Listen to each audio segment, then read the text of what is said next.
told you at one point in time I get perturbed when people say, "Oh, I wish I was just talented like you," and I'm like, "No, you just need to do some work." This is the Creator Podcast with Jeff and Gus. I'm Jeff. And I'm Gus. That's right. And today we're joined by a super talented person who does a lot of different things and has a lot of different thoughts on a lot of different things. We have Matt Seeley. Welcome to the show. Yeah, nice to be here. Yeah, so a little background. We actually met when I was doing snow sculpting in Wisconsin, and you are a snow sculpting veteran. So that's definitely one thing I know that you can do. And you do a bunch of other stuff. Do you want to kind of just give the elevator pitch of kind of like what you're all about? Okay, so 100,000 foot view. I was actually in college a art biology major. Ended up with a biology degree, and like my junior year in college, dropped the art major. Just basically felt I didn't really want to go into commercial world of art. So since that time, art's kind of been a creative endeavor that I've tried to share with other people in my community and in my life, my immediate family. And that's led me down quite a few different paths, as you mentioned. Snow sculpture, chalk drawings. I kind of focused on ephemeral art because I think there's some really interesting message there. There's some interesting learning and growth, I think, that can come about from art that's less than permanent. Yeah, and another thing that's not permanent that you had actually mentioned to me before was bubbles. Can you talk a little bit about what the bubble business is all about? So, like a lot of ephemeral art, I mean, it kind of all of it hinges off of something that happens and is gone, and probably nothing exemplifies that more than a bubble. There's probably a lot of people would struggle to call it art, but definitely art. Bubbles have like a beauty to them, and there is a technique, a skill, a creative ability you have to apply to try and get bubbles to do different things. So over the years, this is one of the things I've kind of pursued, and some of it gets more into science, science of polymers, science of, there's all kinds of science actually in bubbles that trying to get them to go bigger, do different shapes, different things. Just like snow, chalk, you're literally taking a physical thing and trying to do something expressive or beautiful or creative with it. So bubbles has actually led me down a path that gets more into polymer science and trying to understand the chemistry and physics behind how fluids and gases can create a short-lived, beautiful thing. Fun stuff. So what is the actual? Is there anything different you can actually talk about with these bubbles, or is that kind of if you say it, people will steal it kind of thing? Well, I can basically give you a real quick, generalized rundown of what it involves. It's basically generally, you can't, when you're talking bubbles, you're inherently going to be involving children at some point. So, and you're talking polymers. Well, polymers can be a lot of things. They can be things that are dangerous chemicals. They can be things that are safe chemicals. So typically what I've experimented with over the years are food grade polymers. Think of like guar gum. There's lots of seaweed based, animal based polymers. They're long chain carbon molecules that tend to stick together and bind together in fascinating ways along with water, and that's what causes a membrane that you can then make a bubble with. Well, turns out the physics and science on that is very interesting and very, very studied, but poorly understood. Yeah. And over the years, some of it's got more into art as far as just more flat out experimentation with what works and what doesn't. And that's led me to probably have some pretty interesting searches on Google or Amazon for different polymers. some of them are kind of humorous. They're the end result. I'm not fully understanding the audience of your podcast. There's some discussion I could have on that would probably be shocking. You're on a list somewhere. Exactly. Well, let me just say, if you're talking polymers, you're talking about things that are also work rather well as lubricants. And if you go searching on Amazon, you may have your search history. So you're just getting gallons and gallons of lubricant delivered to your house, and the neighbors are asking questions. Well, more interestingly, I have a situation where my wife went to use my Amazon account and wondered what the hell I'd been searching, because there's suddenly some very fanciful things come up on my suggested items I may want. But it turns out there's some really wonderful, fun things you can do that are quite innocent with different polymers. So, have you ever tried to make a bubble with a flammable gas or a flammable bubble liquid? Actually, I've never done that.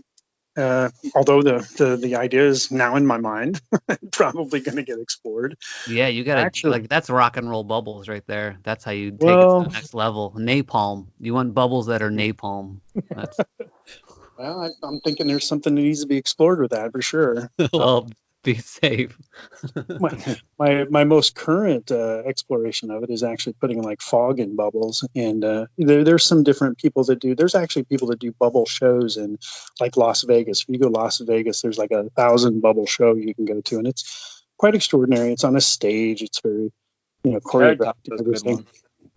Some of these people are incredibly talented, and they're really doing no more than what I'm doing as far as they've dialed in some recipes to do some incredible things with polymers, and they've taken it more to a performance art. Mine's a little more freeform. I like to involve children, kids, festivals, etc. I like to get people hands-on. I like to put the bubble wands in their hands and let them just play, and as art is, a lot of it tends to be the creative processes and involves a lot of play. I haven't done flammable gas in bubbles, but I do a thing where I'll do heated air. So you can take an ordinary space heater, and actually it's interesting because your bubbles then float up just like a hot air balloon. And my next endeavor that I'm doing, and I'm working on this, trying to perfect it, but I'm actually adding fog to bubbles. So they not only float up and go high up in the air, and oh, by the way, some of these bubbles are like the size of a small bus. I'm getting to quite large bubbles, but I'm filling them with fog. Think of a fog machine. I'm kind of have some apparatus right now that are like fog machines on steroids. So the bubbles are filled with a visible gas, and when they burst, there's like a big puff of smoke. So, oh, nice. That's different. Yeah, I mean, so, you fill up like a bubble the size of a Volkswagen Beetle with hydrogen, and then just throw like a Molotov cocktail at that, and you got yourself a 4th of July show in your block. Wait, now I think we're talking about new kinds of weapons of mass destruction here. That's how you take out a plane. Hydrogen bubble, then you shoot a flaming arrow at it. Yeah. I'm thinking of bottle rockets involved with that, maybe, or a Roman candle. Yeah, that's safe enough. You get that bubble high enough, it's out of harm's way. You shoot a bottle rocket right at it. And the neighbors call the authorities, and you're like, what? I was just shooting off fireworks. No big deal here. There's no proof. Wow, patent pending. There it is. But the interesting thing is, kind of in jest, you brought this up, but that's the kind of creativity I try to instill in people. Is just there's incredible, wonderful things probably in your own garage, probably at your local 5 and dime, your hardware store, that you can do incredibly wonderful things with. And so, Jeff, I know you were just at this snow sculpture competition where you met me at, and I can't help but believe you weren't kind of fascinated walking around, looking at the assortments of tools that people had. A lot of which that were probably, and correct me if I'm wrong here, a lot of them are born from just ordinary things you can get at a hardware store, but maybe used in a creative, unusual way that wouldn't be apparent to the average person. Yeah, and I think part of that it's creativity out of necessity, because there's no large industry market for snow sculpting tools. There's not there's not a market there, so nobody's gonna make There, professional there snow. really, there, there really isn't. And so I do some pretty fancy saws and stuff. I have access to a friend of mine who has a hydro cutter. Think of a big CNC machine that uses pressurized water and garnet sand to cut out metal objects. And I've had some pretty fancy saws cut out. I mean, they're kind of expensive. To run one of these machines is quite expensive. And I've had people ask me to make them saws, and when I tell them what it costs, just my time and materials, they're like, ugh. So there is really not a market. Right. So all People, these homebrew weapons get invented because people out of necessity. correct. So people tend, because if I were to go into production with my saw design, I'd never make enough to make my money back. I mean, it's mass production that makes that financially feasible. So yeah, people tend to go more the route of going to an antique store or a thrift store or something, find an old logging saw or something. That's typically more what you see at a snow sculpture event. But again, like you said, creativity is kind of sometimes more likely out of necessity than some corporate endeavor. Yeah, it's usually born out of a passion. That's something that we talk about on the podcast a lot, is the idea that following your passion will lead to more creativity than being forced into doing something you don't want to be doing. Oh yes. Absolutely. And that's where some of, I think I talked to you a little bit at the snow sculpture competition we were at about just kind of where I've gone with art and just what I'm trying to do with it. I've kind of gone away from the notion of trying to make a career out of it, trying to make a living out of it. And more what I'm trying to do, I guess, is get people interested in a creative endeavor. And what I'm really trying to, I guess, do for my community, do for my country, I guess, do for just anybody who will stop and listen to me is, get them more active in a creative endeavor, because I think it has a very good windfall for the person who undertakes it. You use a part of your brain to be creative, and I think it is a part of the brain that is involved there, that's been studied neurologically through many different sciences. And I think we've gotten away from that in the modern world. I think people don't think of creativity as being something that you practice in your own life. People want to go out and buy something instantly that's cool or creative or fun or whatever. But I try to challenge people with ephemeral things that don't cost much to exercise that part of their mind, and in and of themselves, not unlike going to a gym and working out your body physically, but working out your mind in a creative way that helps you grow stronger in that creative ability. Yeah, so that's pretty awesome. I mean, you saying that to me, like me hearing that, I'm like so happy that creativity is probably the most important thing of my life every single day, and I always try to live by that. So it's cool to hear that from you, for sure. Well, there's, so if you get in the scientific community and people are, higher learning, they talk about science, and, everybody understands the value of science, but, and there's a lot of quotes I could go into, get into a conversation. It gets very cliche with, sound bites and dropping what this scientist, this famous genius said or whatever. But just to cut to the chase, and, Einstein was very forward with his thoughts on how creativity and art and science intersect. And he, in so many words and different quotes, different things he said, he basically brought out the fact that, the whole scientific process really begins with a creative process where you have to come up with an idea. And then scientific process, brings about a mechanism where you can prove or disprove, hypothesize, and, go to another level. But it's a creative process that repeats again and again in science that really is the genesis of it. And so therefore, to be strong with creativity is kind of the building block, the foundation of science, or a lot of what we do as humans, really. I mean, there's probably some scientists who would say that if you try to talk about what makes our species, our race, or what we are as organisms, we're advanced than other organisms on the planet. There's some people that I think immediately go to, well, it's our intellect, it's our superior brain power or whatever. And I think in the end of this conversation, when we really think about it, it's being able to be creative. It's about being able to see an idea and act upon it that really is the genesis of all that. That combined with our ability to communicate, to log what we think in libraries, whether it's, digital or paper, and then build upon that over time with more creativity. It's really that creativity throughout that entire thread that makes us kind of where we are.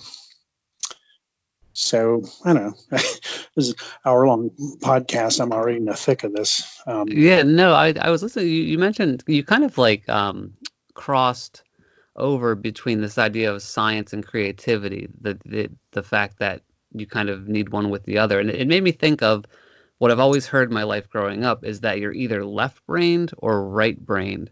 Does that hold any water, or does everybody? Does that even mean anything? The fact that one side's math or logic and one side is like art and creativity? Well, I guess for the argument I'm making is, the real strength comes in being able to apply both of those, because, to be one or the other without the other, I think is pretty limiting. It's pretty easy and apparent to see that. And the thing that I guess where I've kind of started on my little crusade in life here with art is it's been more about, we have a lot of academia, we have a lot of educational institution that's built around building up that, more the right brain, trying to, math and STEM and all those, engineering kind of feats. Art's definitely there, but in my opinion, and this is strictly my opinion, it seems like it takes a back seat a lot of the time to that process. And you don't see the two combined, I don't think, in my mind and in my experience, in a very effective way. And I just really think, you need to exercise that part of your brain that leverages creativity more effectively. And that is something that I think you do only if you have a creative endeavor in your life. I think when we were at that snow sculpture competition, we talked a little bit about how I am in the process of writing a book trying to capture some of this, because there's a lot of good science out there that kind of supports a lot of my thoughts on this subject from the standpoint of there's some pretty compelling evidence that people who have a creative endeavor, a regular creative endeavor, they do something creative on a repeat basis, they tend to they leverage creativity in a way that's very effective in their lives in other facets, and they combine it with those other parts of their mental functioning that it just makes it very apparent that creativity is a very powerful thing. But I don't feel like in our culture we do enough to nurture that, to in our educational institutions propagate that lifelong pursuit and exercise of that creative part of the brain. Do you think that's because there's no monetary value in it to train kids to be artists? Because in the long run, well, you need a real job, kid. You can't just be an artist. You gotta. Yeah. Well, that's where I would throw right back at you. To this day, I don't consider myself an artist. I'm an engineer. I'm a systems engineer. I develop computer systems. I'm a government contractor. And I stepped away from art as a profession, as a way to make my cash flow for my living in my life, because for one thing, I was kind of a jack of all trades, and there was many different interests I had. But on top of that, I saw art as something a little more pure, and just something I didn't want to be under the crunch to deliver. And there was a real my friends who went into art as a career, there's a real strife I saw in their lives that I wanted to make art more enjoyable and for the moment. And that kind of led me down a path where I went away from art for a while. I didn't do art for a while. When I was a young parent in my 20s, I had kids and I had jobs, I had responsibilities, I had overtime, I had, all kinds of things pressing down on me. I just didn't take time for art, which I think was a mistake. And where my real epiphany came in my life with everything I'm trying to, describe to you here tonight is I started doing art again more as a way to spend time with my kids. I started, yeah, you guessed it, doing a snow sculpture, snowman, igloos, stuff in my front yard. And then I started doing chalk with them because you could do that with kids, right? But then I took it to the next level and I made it a regularly occurring endeavor. I mean, just like, and I know I talked to you about this at the snow sculpture event. I kind of describe it as being like going to the gym. If we were to kind of change this topic into more one about physical fitness, right? Instead of your creative mental fitness.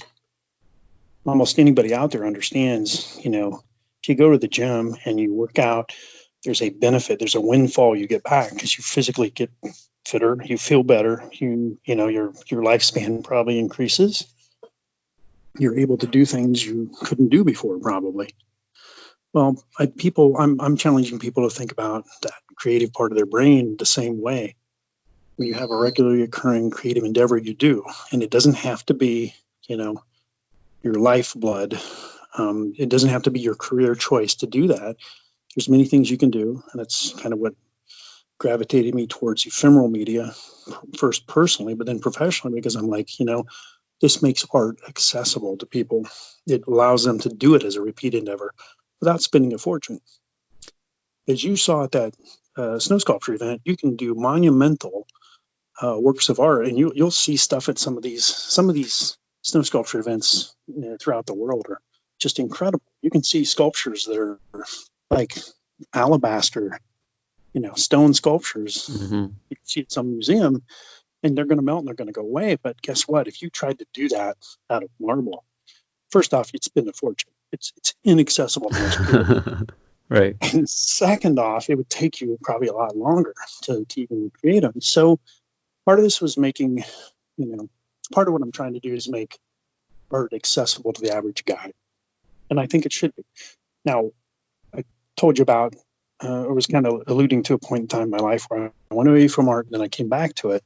But when I came back to it, I started having a regular creative endeavor back in my, in my workflow and in my daily existence. I tried to do something creative, and it was more of a fatherly thing to spend time with my kids, but it grew into something so much more. That part of my brain had gone dormant for a while, quite honestly. But as I started doing creative things again, I noticed other parts of my life, other things I was trying to do, problems I was trying to solve on the job. I just suddenly became more effective at finding creative solutions to other things in my life. And yeah, I was like, there's, another way I try to describe this to people is if you went to, say you're going to go for a degree in physics, okay? Let's get away from physical exercise, that analogy, that metaphor, and let's talk about, say, physics or something more STEM related, which is more, the mental part, more using your brain, right? And so you start down this path to get a degree in physics. What's the first thing you do? Well, you got to do math. You got to be able to do math well to do physics. And where you're really aiming for is more like calculus, right? But you don't start off doing calculus. You start off doing probably some arithmetic if you haven't been around it for a while, right? Then you might take some algebra, some geometry. Then after, a year or two of doing some math studies like that, then you might tackle calculus, right? Well, my point is, math, a very simple mental endeavor. You don't start off at the high end of the scale. You got to work your way up to it. And it just like working out in a gym, somebody doesn't start off just running marathons. They start running, maybe a couple miles. They might do a 5K race, and then pretty soon they're doing maybe a half marathon, but then they work their way up to a marathon. So in that same way with creativity, you've got to have an endeavor. You got to do something that you throw some creativity at. Now, in our culture in the United States, in my opinion, I think we have a little bit of a problem with art in that they always, if somebody sees you do something artistic, the first thing I hear people say is, geez, you should sell that. You're going to be a famous artist or whatever. And I'm like, that's really crazy to me because, it's like somebody saying, you know what, you should go off and become, a top 40 artist, playing music, or you should become a movie star. Everybody knows there's some, there's some, there's some just, fate that's involved in that. And to me, there's nothing wrong with that, but it shouldn't be your real interest, because if you went down to the gym and you see somebody running on a treadmill, wouldn't it be a ridiculous thing to go up to them and say, gee, you're going to be a marathon runner and probably, you win the Boston Marathon. Should join the Olympics. Right. You'd be laughed. They'd look at you like you were crazy. But that's the kind of reaction you get as a visual artist when you create something, people, striking to people. The first thing I hear people say is, oh, you could be famous or whatever. It's like, no, I'm like the dude running on the treadmill. I'm just doing this because I'm trying to engage myself in a creative endeavor. Yeah, and it seems like I would say that feedback like that is usually coming from people that are either non-creative or non-artists. I would say that feedback from another creative person would probably come out a little differently. Wouldn't you agree? Not always. I mean, I've actually had people who are pretty accomplished artists who, definitely still think that way. But I think the difference is they kind of understand. Just like if you had a marathon runner step up to that guy on the treadmill, he's probably not going to say that because he realizes it. However, right. If he looks on the treadmill and the guy's, at mile 25 and he's, only 2.5 hours into his session on the treadmill, he may say something. It's all relative. It depends on, I've definitely had people who are very, very accomplished artists say, you might want to consider, and that's always possible with any discipline that somebody gets to that level. My whole point is it shouldn't be from the onset. It shouldn't be what you aspire to do, because if you go into a gym to get more physically fit with that as your end goal or what's in your mind, you might do it. And, there's people definitely get determined and do incredible things, but I think it's a mistake to go, start off that way. I'm trying to get people more of a, entry level, and for the other benefits involved with it to get involved with it. And if it grows into something else, so be it. But it just seems to me like in our culture, we just go for that fame and fortune, going to make $1 million attitude. Yeah, I feel like that's because, in America, we have such a good economy, and it's supposed to be the land of dreams. But I mean, hearing you say all that stuff is making me think different things like, maybe, not everybody wants to live off their art, or not everybody wants to do it. But I'm always a believer that no matter what it is, I think anybody can achieve their goal. That's always been my, I think so. I think it's maybe people just see something in you and they wish they had that talent, and they're like, you should go, you should go for the moon for it. And see, I get in another part of this conversation too. I always like to point out, I think as an accomplished artist, you yourself may relate to this. I'm never gonna downtrodden somebody. If somebody has that aspiration, I hope to be a springboard for them to get where they want to be. And if they have that kind of tenacity and want to put forth that kind of work, absolutely, they should do it. And I made a choice in college because I felt like it's not what I came to a point in time in my life where I realized that's not what I want to do. It's not what I want art to be for me.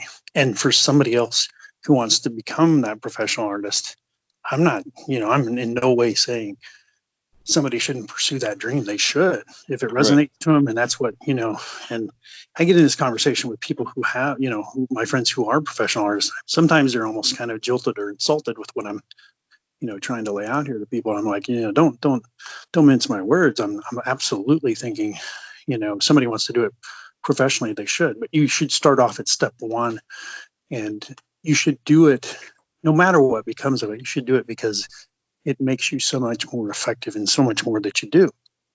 And I think there's definitely people who are almost born with what they want to do, almost like a mission that you pay. I get this subject I probably brought up before. It's like, I believe that we kind of pick this mission before we get here, and we often forget it and then we kind of know deep down what it was, but then we go away from it. A lot of people do, and that's what causes them to not be fulfilled. And everybody's got to go through that process. It's, it's where I got to in college, and I understood myself in a way I'd never understood myself before. And for me, the path I'm on today, I'm absolutely convinced it's where I took a lot of time and effort to get to making the decisions I did. I guess I'm just trying to allow people to consider any creative inkling they've had and consider it in different ways. If it's to go on to become a professional artist, to be successful, absolutely, you should pursue it. Here's some things you may not have considered that are creative that may help you do that. If not, I'm going to tell the average person that you should still do creative things, because there's absolute reward you'll see in other parts of your life. And then on top of it, part I haven't really even talked about yet is just the reward of the process. Just being able to create things is just this wonderful experience that a lot of people, they just feel like they can't do it. They shut themselves off, it seems, and they kind of make up excuses that they can't draw a straight line or a stick figure. But I think I'm 100% agreeing with you. I feel like you're saying creativity should almost be an extra added course that we learn through life, almost like taking a vitamin or going to the gym, like you said. I think it should be that essential part of being human. Well, and so the big thing I have people say that I think would exemplify the whole another facet, I think it'll bring this whole topic from full circle to and kind of help people understand where I'm coming from, is the other thing I'll have people say to me, and I know you've had to have had this happen to you before. You'll be trying to maybe mentor somebody or trying to encourage somebody to be creative, and they'll say, yeah, but I just don't have any talent. If I had the talent you had, I could be, I would love to do what you do. And quite honestly, to put it into frank language as I can, it kind of pisses me off, because I'm like, you don't understand. I've put a lot of work into being proficient as I am. Yes, there's some creativity involved. Maybe there's some talent there, but I'll tell you what, it involved rolling my shirt sleeves up and digging into this endeavor. Just like the guy who ends up running a marathon after starting off at the gym on a treadmill, worked his way up. I worked my way up to do what I do with snow, with chalk, with bubbles, with whatever. But here's the good news. It isn't as much work as you probably think with some of these things. And I think the average person would be surprised how quickly their level of proficiency would increase if they just gave it a little bit of effort. And what I have to say to that person at that point is, here's what you got to remember about the whole human condition. I've talked about how, yes, it involves creativity, but it also involves things that are borrowed. Remember how earlier, I think in this conversation, talked about how the two things I think that really make our species kind of excel at what we do, and our creativity and being able to manipulate the environment, do the wonderful things we do. To me, there's two things. There's creativity, and then there's ability to store and share knowledge. If you want to get proficient at something, whether it's art, whether it's how to, rebuild a small block V8 or whatever, you're in the information age. Geez, you can go online right now. I bet you can find some incredible videos on YouTube or wherever on snow carving. If you really wanted to learn, you really wouldn't even have to, pursue being at a competition or something. Yeah, not as many as you think. I tried hard, but anyway. but there are some out there. So there's a couple, yeah. But what I would say in addition to that is, okay, so maybe there's some ways you can get that knowledge. Again, it's about shared knowledge. If it's not online, if it's not in a library, then surround yourself with people that do it. Go borrow what they've done. If you look at one of my favorite examples with this is if you look at music, if you look at how little different a lot of songs are. If you get down into the science, if you really get into classical musical theory and your beat, your timbre, your chords, all that stuff. Not to throw you back on YouTube, but there's some really funny videos out there on with I think it's like 4 or 5 chords you can play almost every pop song there is. Well, what do you learn from that? Well, what you learn from that is if you can learn that music theory, which is all borrowed, stored information. It's readily accessible to anybody. And if you play with that, and if you get in there, roll your sleeves up and learn something about it, you want to learn music, go to a guitar store, go hang around people who play music, and you'd be surprised what you learn from it. Well, do the same thing if you want to learn chalk art, if you want to learn snow sculpture. And that's why I've tried to make myself accessible. That's part of why I've chosen ephemeral media, is because I can do workshops. I can do stuff with people that they can then turn around in their own yard, in their own limited budget, and create absolutely fabulous works of art. Now, they have to get over the point that they're ephemeral, but that's a whole nother part of this discussion we could go into, I guess, too. I mean, to me, the real important thing is that we seem to miss in our culture is do the creative activity, do the creative thing, and do it because it's a fun thing. It's a rewarding thing. And it absolutely, there's a windfall for you as a person, your mental capability to be creative that will bleed over into everything else you do. And when I went away from creativity and I came back to it, I'm telling you, I was amazed at how I was just like, geez, I'm a totally different person. And, the reward of doing, the creative thing was tremendous. But on top of that, I just felt like on the job, was much more quicker to come up with a creative solution. I was much more just using that part of my mental capability. So I was going to say, did it feel like you kind of got yourself back, almost like, you reignited your childhood spirit in a sense? There is, and there's, the creativity, and you hit on a really funny thing, and it is, I would be lying to you if that doesn't have something to do with what the media I choose to work in too. I do like that overlay of, being kind of childhood endeavors, because I think there's a lot of creativity that comes from a childlike mind. There's a really cool chalk drawing. I actually, I think it was in 2006. I actually had Nova. It was Einstein's birthday, so I can't remember exactly what date it was, but I thought it was like around 2006. There was a library in Omaha, Nebraska that had an engagement with Nova to do like a celebration of Einstein's birthday, right? So they wanted me to do a chalk drawing. And just by chance, I came across this quote by Einstein that he basically said, I don't have it sitting in front of me, so I can't paraphrase it, but it basically said, all our science and all our intellect are, really cool, but they're nothing compared to the childlike power of creativity. And I'm probably really butchering that quote, but basically what he said, he was making a nod to the fact that he understood that a lot of creativity as a child is very powerful. And it is the essence of a lot of what we do in science, although it gets muted and people don't understand that is the genesis of a lot of that endeavor. So. Now, I was wondering, with your biology background, would you say that creativity is strictly a human trait, or are there other animals that might have creativity? You get in a topic there where I really struggle sometimes. My own. I always reflect on some of the pets I've owned over the years. I had a dog once that I'm telling you had an extensive vocabulary. Now, she couldn't talk because she didn't have a voice box like a human. But I used to do this thing when I'd have company over where we would introduce new objects to her. And, she had a set of toys that she'd play with. She had like a rope bone, tug of war bone, and then a ball. And she pretty much knew vocabulary wise. You could say ball and she would go get the ball. You'd say, go get your bone. She'd go get your bone, go get a Frisbee. She knew the object.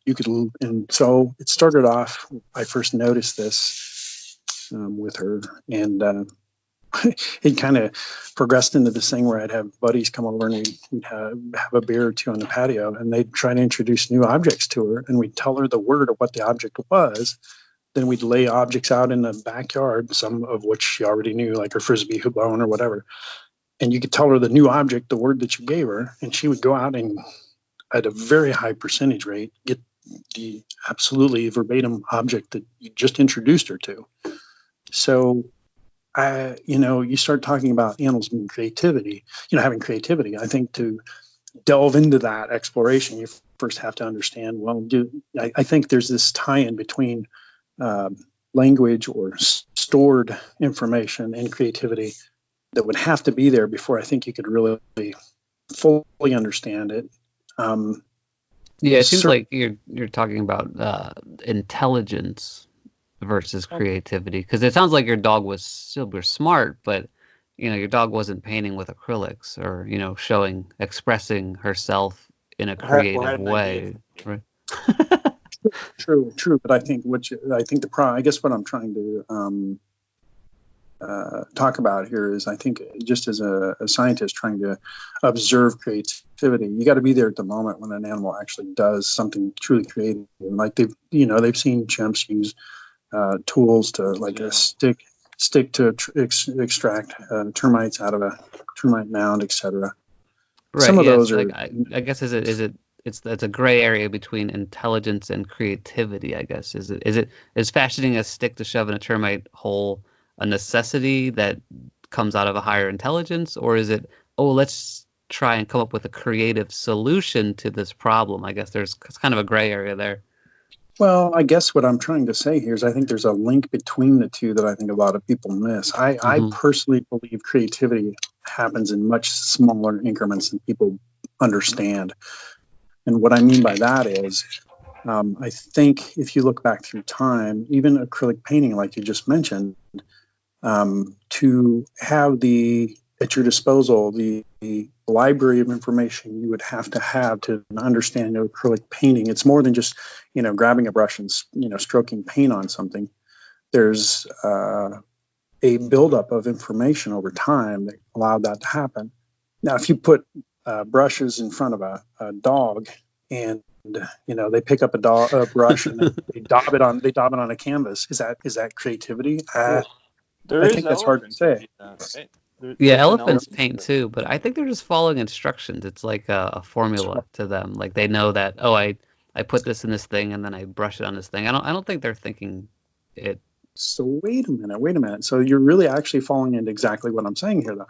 They are taking a library of information, the instruction, which you just talked about, and they're doing something with that. But if they add just a little tiny bit of their own flair to it, is that not creativity? Because I guess, tell you what, next top 40 artist who breaks some song on the, you hear on the radio or whatever, they didn't invent a guitar, they didn't invent a drum, they didn't invent the notes they're playing, they stand poised upon millennia of human advancement that got them to that point. And what they're really doing is they're just laying this little teeny bit of creativity on top of it. See what I'm saying? And their dad owns the company, and he put him on the label. Exactly. That is truly the artist situation in the modern world. But so what I try to tell people is don't be afraid to borrow. Don't be afraid to go watch how another artist does something. That's how it's all done. The layer of creativity you're going to put on, to throw into that. I mean, true creativity is very thin. It's a very thin strata in that whole process. But don't be afraid to engage in it. Don't be afraid, and that's why I think a lot of people get lost in is, these people didn't invent all this themselves. They went and guess what? They watched other people do it. They got proficient at some of those skills and those techniques, and then they laid their own creativity on it. The outlay for creativity is not that huge to be quote unquote artistic. Now, I can probably tell what you're thinking. I have friends who are professional artists. They get mad at me when I talk this way because it seems belittling to them, maybe, or like, taking what they are and bringing it down tremendously. But honestly, if you think about it, a lot of what we do as a species is poised upon a library of information. And I think everybody needs to engage that, capitalism kind of dictates that, patents, things like that, copyright. Yeah, I got that. But at the end of the day, patent's good for how long? We're going to borrow it. People are going to use it to some degree. And I think we need to get away from getting too capitalist about it, too paranoid about it. It's truly, along with creativity, I think, what makes us great as a species. Yeah, well, it's up to the end observer to it's all subjective. So if I think I'm cool because I tape an apple to my wall, people would say, "Oh, that's derivative of the banana taped to the wall." Nobody will give a crap. So, if I'm doing something that's just a complete copy or whatever off of somebody else, then I'll hear about it. So And it's you should. yeah, There's a subjective and there's a balance to all this, absolutely. But somebody just trying to be, learn their chops in a creative endeavor. I'm like, don't get hung up on, copying stuff to a point. Be respectful of the source of your information and what you're doing. Be absolutely, gracious and give credit where credit's due. But at the end of the day, guess what? You're going to be copying what somebody else did. 99% of what you're going to do. And there are, now, no, don't get me wrong, there are truly points in time where people come up with something just so innovative and new. It's like nothing anybody else has done. That does happen. And that, God, thank God for that. I mean, it's really incredible when it happens. But I think the majority of the time, and at least what I'm trying to help the average guy with is, they need to get over that and they need to realize, a lot of this is borrowed. You need to get over that and you need not let that, hold you back. But at the same time, you need to be respectful. Who do you think came up with the last greatest invention, or who do you think is the last genius we had? Geez, that's probably happening daily. Yeah, in my mind, there's truly a lot of innovation in this day and age. for sure. The sad thing is right now, I told my family some time ago, my boys and my wife, I was like, this is probably about probably 10 years ago. I said, we're at the end. Everybody thinks we're in the age of information, but I think we're rapidly approaching the age of misinformation. The problem is, I think there's a lot of stuff that's hard to even see right now because there's so much coming at you, and a lot of it's just trash. I don't want to get in a conversation on that part of like the internet and what it's information I think sharing stuff. I feel like it comes down to what you seek out. Like you could seek out garbage, and if you don't step back from it all, you won't see the tricks. You won't see what's actually happening.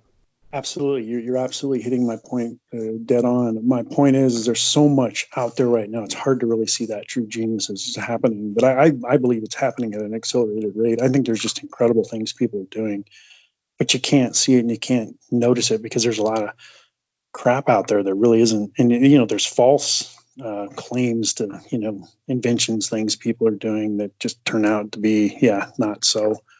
It's just hard to track anymore, honestly. Yeah, for sure. Yeah, I always think if something crazy is invented or something brand new comes out, like somehow I'll find out about it. So I don't really go seeking it out. I'm not on the latest inventors website, inventors.com or anything, but it seems, I bet there are things that are always constantly being made, especially like smaller things that people don't realize, like somebody's inventing some way to splice a gene or something like minuscule, and then the science community goes crazy for it, and we're just over here like living our lives. And oh yeah, trying to swim through a sea of information. Too much. It's almost like overstimulation on just so much stuff. Yeah.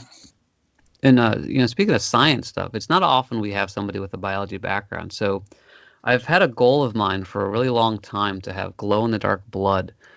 Is there a safe way to have temporary or permanent glow-in-the-dark blood? Now, this is either through bioluminescence or some other way, some means that won't be rejected by your body immediately or kill you.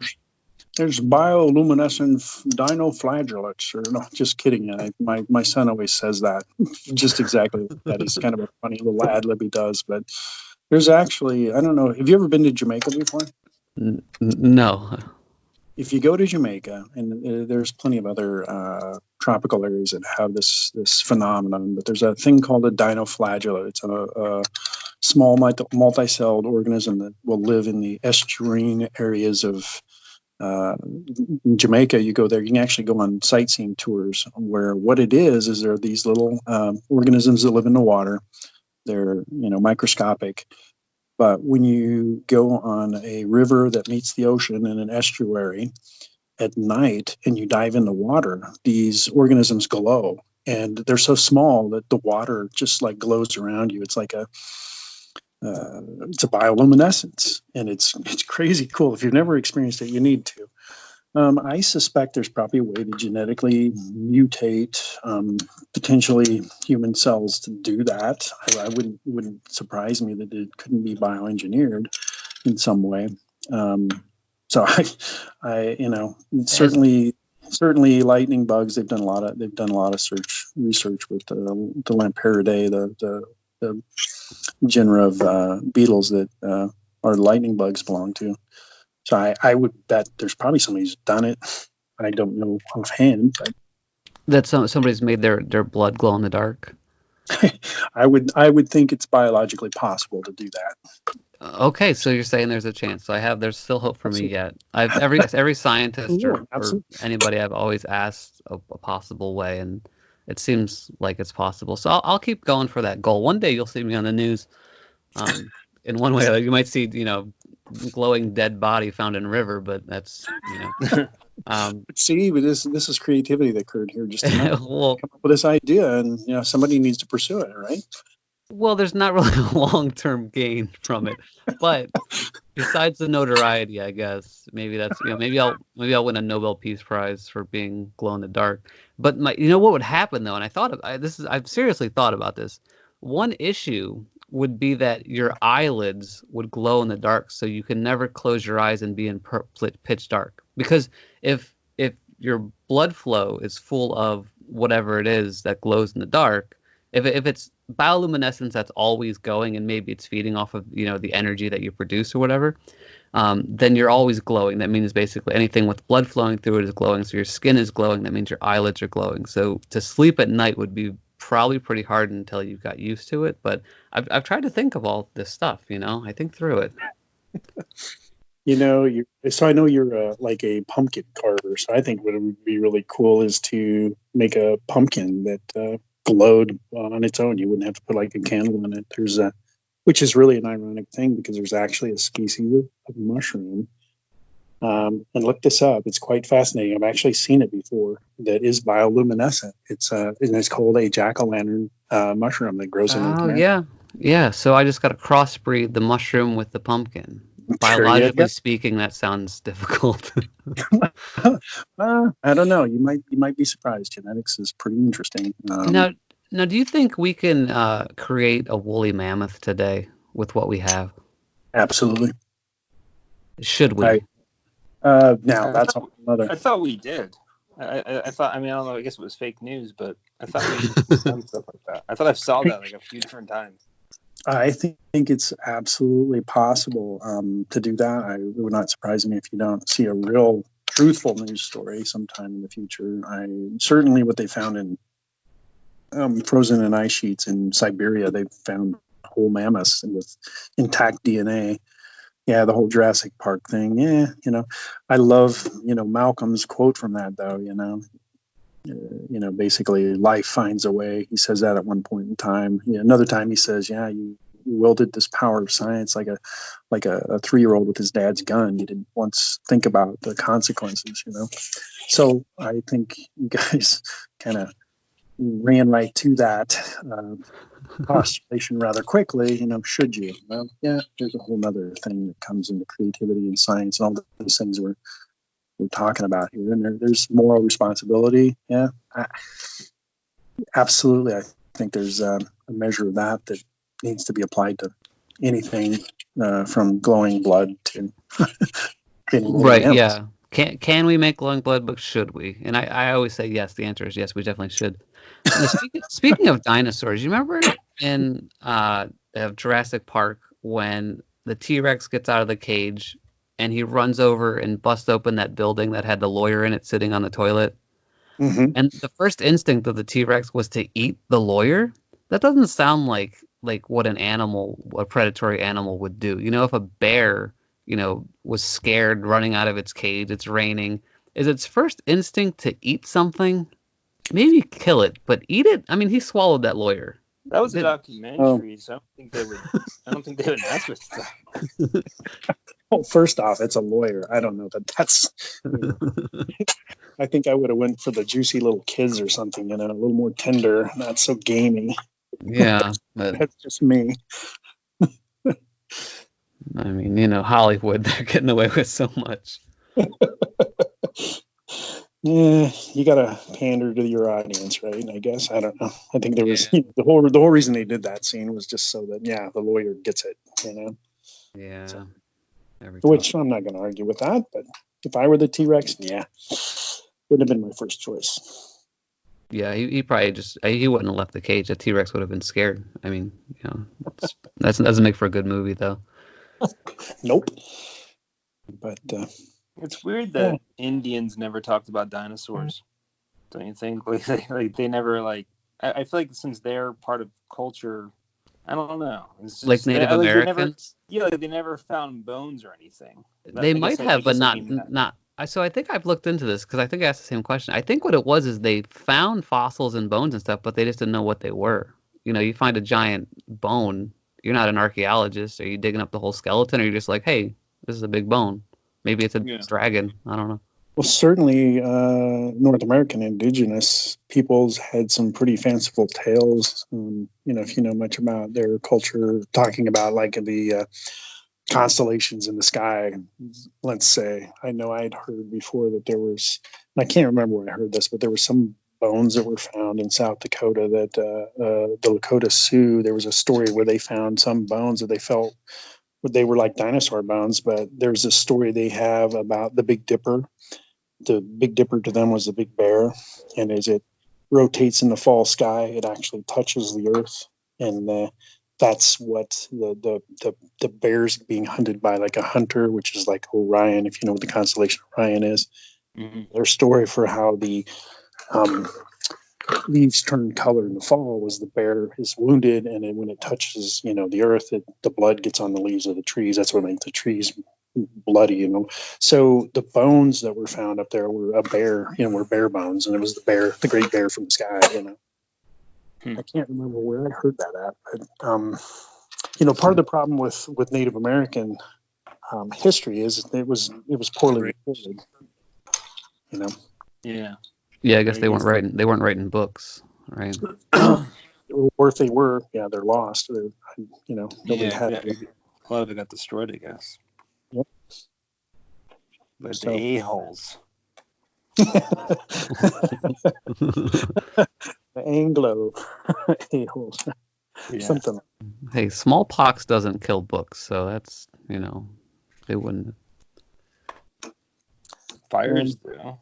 But maybe they had napalm bubbles back then. And what it was, they had flammable bubbles that they would launch into forests and. They would do those balloons with fire. Somebody did that, right? That wasn't too long ago. I mean, that was a while ago. But you ever hear about that? Where they? You mean like the Hindenburg or? Some war I remember seeing about it was like it didn't work really well. Only like 2 of them landed, but they made some kind of like I think it was just hot air balloons or something with fire on them that would land. Something like that. I'm probably messing it up, but like made out of like a goat bladder or something, or bison. What about glow in the dark fire? Glow in the dark fire. Brilliant creativity right there. It's self-emitting. No, it needs a glow though. I'm sick of this hotness. Well, you can put stuff in fire. Like if you put burnt copper, it burns green. It's cool. It does that. Yeah. I'm just kidding. Glow in the dark fire. Why don't they invent that? What the heck? Right. I've got burn yourself with it. Glow in the dark smoke though. There you go. Perfect.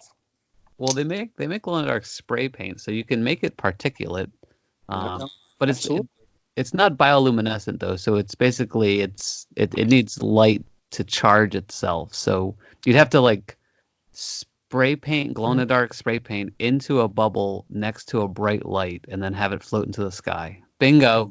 And fill it with gas and light it on fire. Well, the spray paint is probably already. It's probably whatever. aerosol is inside the spray paint is already flammable, unless is spray paint just air? What's inside? What's the gas inside spray paint? I don't even know. No, I'm not sure either. It might CO2. Yeah, it might just be. It's probably got to be probably an inert gas. Well, I know you can like light hairspray on fire. So what's the gas inside hairspray? I don't know. Maybe it's just Benzene? Or not benzene, but what's the name of it? There's alcohol in it, for sure. It's not benzene. What the heck? What did they put in lighters? Why can I not think of the name of it? Butane. Yeah. butane. Yeah. Yep. In hairspray, butane. Yeah, they use it as a propellant in hairspray. Oh, that's interesting. Yeah, quite flammable. Yeah. Gets Well, rid of the you could, ozone layer. What's that? Right? I said it gets rid of the ozone layer. Oh, there you go. Well, actually, that's probably why they use butane. Is I don't think does it get rid of? I don't think it impacts ozone. So they actually changed that years ago in the 80s. They actually like got rid of whatever was the problem. Yeah, the fluorocarbons that they were using apparently, and I think they use butane now. There you go. Now, glow in the dark butane. There you go. Oh, yeah, why not? See, I'm a big proponent of glow in the dark. Gus can attest to that. He sure I just want to make everything glow in the dark. Why not? Think about it though. If you could do glow in the dark jack-o'-lanterns, just make a pumpkin. On the inside glows. Wow. You there you go. You're set for the rest of your life. Yeah. Well, I know they make glow in the dark paint, so as long as you can get it on the inside of the pumpkin, you light a light for 2 seconds and then turn it off, and then. I'm saying genetically. Genetically. Oh, the genetic. Well, I got to start breeding now. I mean, Yeah. you you got to crossbreed that mushroom with the pumpkin, and there you go. And then you just sell the seeds. You get yourself a copyright, a seed patent, and there you go. I got to get on that, but I think something happened to you as a kid, Jeff, where when you were a kid, something just impacted you with glow in the dark. Because it's actually not that impressive. Like, what do you mean? It stores energy and then emits light. What else does that? Now, bioluminescence is something different, though. Right. So that doesn't need an input. Exactly. These jack-o'-lantern mushrooms, you don't have to shine a light on them to charge them up. They emit it. Now, right, they're using their own energy. Isn't that cooler than glow in the dark? What's that? I said, yeah, isn't that cooler than glow in the dark? Absolutely. Yeah, but it's organic, and so it's. So you get off. It doesn't last forever. You get off this podcast, you got to go and look for some videos on people with the dinoflagellates in Jamaica, or in tropical islands. You won't believe it. It's really cool. If anybody who hears this podcast and has seen it before, they're going to be like, "Oh yeah, it's." It's almost like seeing the aurora borealis. People that have seen it, you ask them about it, and they try to describe it to you, and they just get this funny look in their eye, and they know they can't tell you. They can't describe it to you. You really got to experience it. I wonder if you swallow a big gulp of that seawater with the critters in it, and then go in a dark room. I was just going to say, you got to make milk of it, like bioflagellant milk. Milk. Just so if you could put a wintergreen lifesaver in your mouth. Have you ever done that before? Yeah, you bite down and it sparks. Yeah. I remember as a kid we used to go and go into a bathroom and with a wintergreen lifesavers. That was so cool. It's makes a spark or whatever. Yes, you know what it was, Gus? You asked me about was there a point in my life? There was a point in which somehow, me and my brother and my sister got a hold of a strobe light. And so we would spend hours in the basement in the dark, and we would turn the strobe light on and you dance in the strobe light, and it's really funny. But then the strobe light goes off and then you're in the dark. You're like, what else is in the dark? And then there's a toy. Remember the glowworm toys? Yep. And so there's the little plastic one, and you're like, oh, what's that thing glowing over there? Oh, it's a glowworm. And then we got those glow in the dark stars, and you put them on the ceiling, and then you shine the flashlight on them. And then I had a glow in the dark frisbee. And then you do the wintergreen thing, you bite the thing in the dark. It was this whole section of my life where I just spent time in the dark with strobe lights and glow in the dark. And I think that's. So during that time, did you ever notice with that strobe light, or you can do it with a flash on the camera, if you want to really charge up something that's glow in the dark, the kind of glow in the dark that has to be charged up with light. If you want to charge it up really fast, just hit it with a strobe light or a flash from a camera, and it's like instantaneously charged. Other than, otherwise you have to like put it under light for like a half an hour, and then it glows really bright. Oh yeah, I guess it's just a bright, intense light. Yeah. It like immediately charges it up. Any glow in the dark paint or anything like that. Kind of cool. Yeah, this is the glow in the dark episode. This is where we hit all I the think topics. we've had it on every episode. I'm obsessed. I bring it up every time. I'm going to gravitate towards that in every podcast. Like, what about glow in the dark? Just wait till my blood's glowing. You'll see. Kid loves it. I'm telling you, it's a creative moment. There's something going to happen out of it, but that's yeah. Great. Well, I think too, like you mentioned, basically you flex your creativity muscle and you get more creativity. I think that goes along with the idea too. If you surround yourself with creative people, and we've kind of found it with this podcast, you surround yourself with creative people, and it seems to make you more creative or want to be more creative. So I think there's something there as well, the social aspect of it. Yeah, absolutely. But I guess what I've been trying to say throughout this podcast too is, there's this sharing information part that I think is, people really discount or don't quite understand. And that's where I try to encourage people. You got to surround yourself with that information, be it just some buddies who are creative and you want to sit there and convince about different things and, cheekily joke around about things. You'd be surprised what kind of really cool, interesting, creative thoughts come out. Or, go to the library or, go surround yourself by a true artist if you really want to learn how to do something.